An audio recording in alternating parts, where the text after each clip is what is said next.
सभी भक्तों को नमस्कार। हरे कृष्णा कृष्ण कृष्ण हरे हरे, हरे राम राम राम हरे हरे।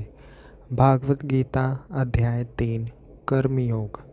अर्जुन बोले, हे जनार्दन, यदि आपको कर्म की अपेक्षा ज्ञान श्रेष्ठ लगता है तो फिर हे केशव, आप मुझे इस युद्ध रूपी भयंकर कर्म करने को क्यों कह रहे हो।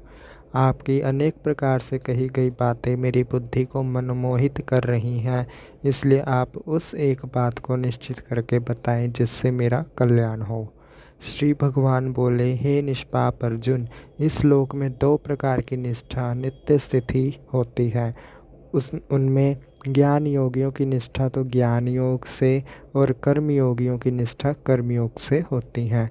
शास्त्रों में बताए कर्मों के ना करने से पुरुष निष्कर्मता योग निष्ठा को प्राप्त नहीं कर सकता है और केवल कर्मों के त्यागने भर से अशुद्ध मन वाला मनुष्य सिद्धि पूर्णता को प्राप्त नहीं कर सकता है।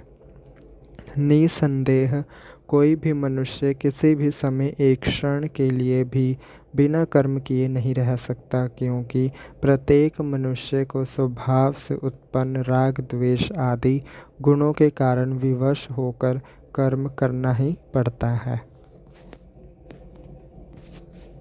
जो मंद बुद्धि मनुष्य सारी इंद्रियों को हठपूर्वक ऊपर से रोककर मन में उन इंद्रियों के विषयों का चिंतन करते रहते हैं, वह पाखंडी मिथ्या आचरण करने वाला कहलाते हैं।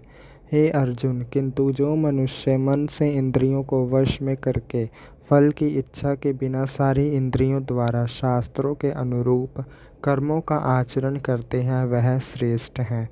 तुम शास्त्रों के अनुसार कर्म करो, क्योंकि अकर्म कोई भी कर्म नहीं करने की जगह कर्म करना श्रेष्ठ है, तथा कोई कर्म ना करने से तो तुम्हारा शरीर निर्वाह भी नहीं हो सकता।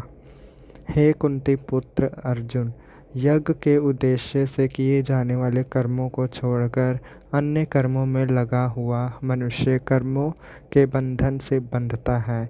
इसलिए तुम फल की इच्छा से मुक्त होकर उस यज्ञ के उद्देश्य को पूरा करने के लिए अच्छी तरह कर्तव्य कर्म करो। इस सृष्टि को बनाने वाले ब्रह्मा ने कल्प की शुरुआत में यज्ञ के साथ प्राणियों की रचना करके उनमें कहा, तुम लोग यज्ञ के द्वारा वृद्धि को प्राप्त करो और यज्ञ तुम्हारी अभीष्ट मनचाही इच्छाओं को पूरा करने वाला होगा। तुम लोग इस यज्ञ के द्वारा देवताओं की उन्नति करो और वह देवता तुम लोगों की उन्नति करें। इस प्रकार निस्वार्थ भाव से एक दूसरे की उन्नति करते हुए तुम लोग परम कल्याण को प्राप्त करोगे। यज्ञ से प्रसन्न होकर देवता तुम लोगों को बिना मांगे ही इच्छित फल जरूर देते रहेंगे। इस प्रकार उन देवताओं के द्वारा दिए हुए फलों को जो मनुष्य उनको बिना अर्पित किए स्वयं भोगता है, वह तो चोर ही है। यज्ञ से बचे हुए अन्न को खाने वाले श्रेष्ठ मनुष्य सब पापों से मुक्त हो जाते हैं, किंतु जो पापी लोग केवल अपने लिए अन्न पकाते हैं, वे तो समझो पाप को ही खाते हैं। सभी जीव अन्न से उत्पन्न होते हैं। अन्न वर्षा से उत्पन्न होती है, वर्षा यज्ञ से होती है और यज्ञ उचित कर्मों से उत्पन्न होता है। कर्म वेद से उत्पन्न हुआ है और वेद अविनाशी ब्रह्मा से उत्पन्न हुआ है।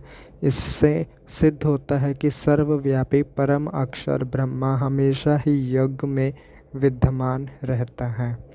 हे पार्थ, जो मनुष्य इस लोक में इस प्रकार परंपरा से चलने वाले सृष्टि चक्र के अनुसार आचरण नहीं करता है, अर्थात अपने कर्तव्य का पालन नहीं करता है, इंद्रियों के द्वारा भोगों में रमण करने वाला वह पापी मनुष्य व्यर्थ ही जीवन बिताता है।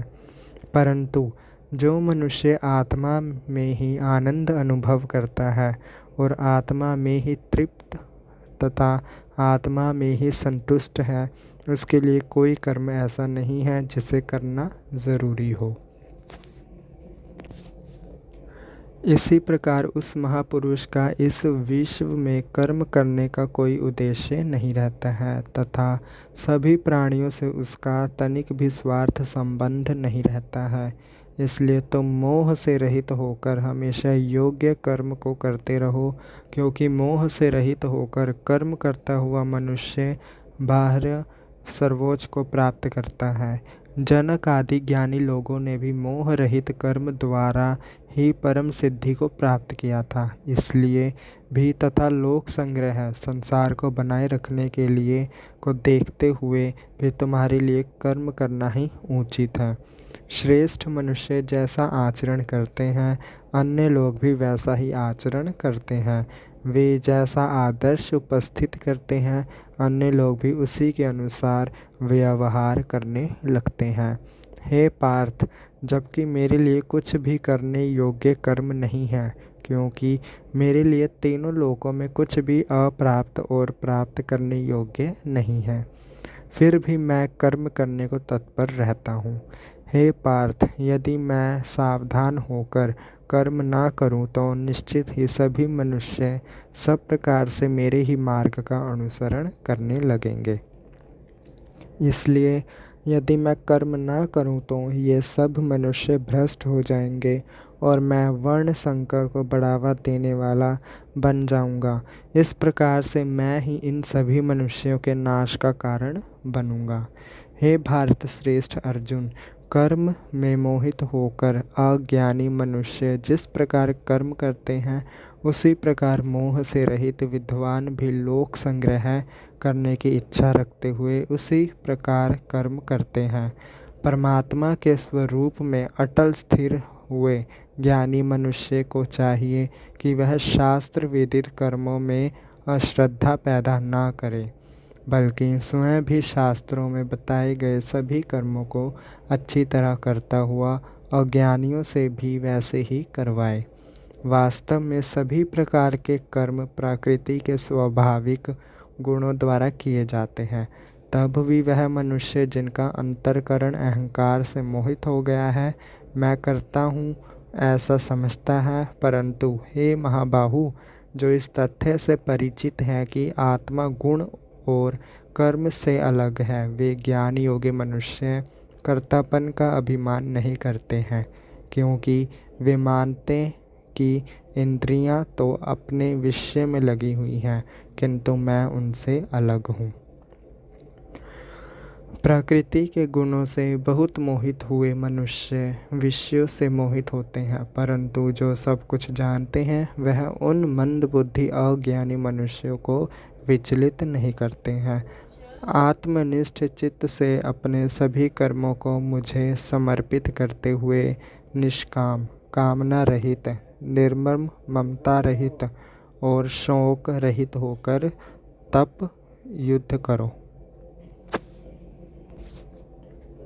जो मनुष्य श्रद्धा से युक्त होकर दोषों को नहीं देखते हैं और मेरे इस प्रयोजन निष्काम कर्म योग का हमेशा अनुसरण करते हैं, वे भी कर्मों के बंधन से मुक्त हो जाते हैं। परंतु जो लोग दोषारोपण करते हुए मेरे इस उपदेश के अनुसार नहीं चलते हैं, तुम समझ लो वे सभी लोग विवेक रहित, सभी प्रकार के ज्ञान से वंचित और सभी प्रकार के पुरुषार्थ से भ्रष्ट हैं।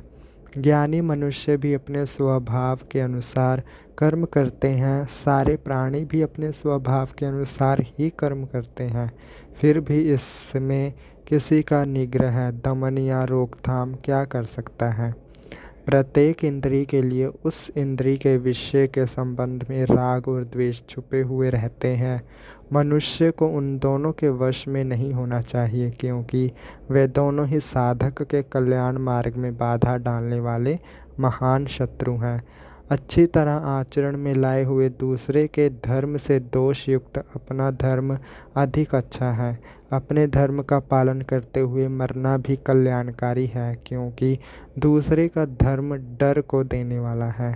अर्जुन बोले, हे कृष्ण, तो फिर यह मनुष्य स्वयं ना चाहते हुए भी बलपूर्वक जबरदस्ती लगाए हुए द्वेष की तरह किस से प्रेरित होकर पाप का आचरण करता है। श्री कृष्ण भगवान बोले, यह विषय भी अभिलाषा, इच्छा ही क्रोध में परिवर्तित होती है।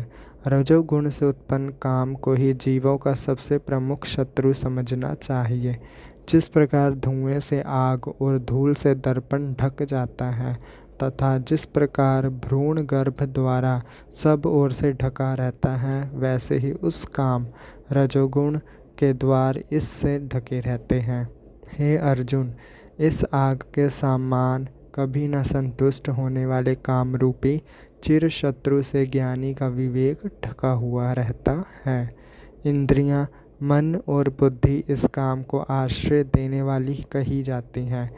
यह काम इन मन, बुद्धि और इंद्रियों के द्वारा ही ज्ञान को ढक कर जीवात्मा को पंथ भ्रांत पथ से भ्रमित कर देता है। इसलिए हे अर्जुन, तुम सबसे पहले इंद्रियों को वश में करके ज्ञान और विज्ञान का नाश करने वाले महान पापी काम को जरूर ही बलपूर्वक खत्म कर दोगे। कहा जाता है कि इंद्रियां स्थूल शरीर से श्रेष्ठ हैं, मन इंद्रियों से श्रेष्ठ है, बुद्धि मन से भी श्रेष्ठ है, परंतु जो बुद्धि से भी श्रेष्ठ है वह जीव आत्मा है। हे महाबाहु अर्जुन, इस प्रकार जीवात्मा को बुद्धि से श्रेष्ठ जानकर और बुद्धि के द्वारा मन को वश में करके तुम इस काम रूपी शत्रु को नष्ट कर दो, जिस तक पहुँचना बहुत कठिन है। हरे राम राम राम हरे हरे, हरे कृष्णा कृष्ण कृष्ण हरे हरे। यदा यदा हि धर्मस्य ग्लानिर्भवति भारत, अभ्युत्थानधर्मस्य तदात्मानं सृजाम्यहम्। धन्यवाद।